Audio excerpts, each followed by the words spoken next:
kan duka mana aiki wannan aiki zikiri ne mai sauki yauwa ga gudun alƙasu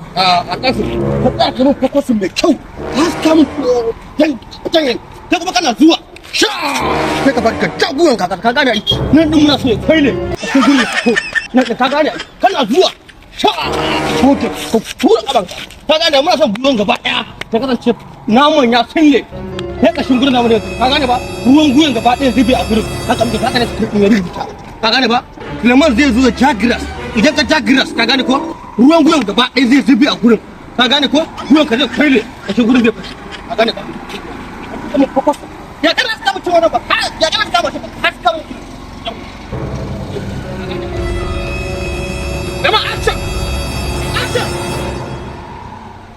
Dama ka je gidan ce maka ka tashi ka mene zuwa zaka kana zuwa kuɗa mana ne ka tura gabanka ka gane yanko ina cewa action Dama ka mai da hankali kaman aiki haka su ayatul ta ge su Suleiman Bosho su Alimu haka su ka gane za ka samu ɗaukaka kuma za ka suna za a san ka jewa a garin ka gane ba ma gari ba duniya ma ta san ka gane kan duk kwantar kai kaman aiki ka gane yawa ka ja ruwan ka ta kulle ruwan guyan gaba ɗaya zubi a kan ka gane ina ta action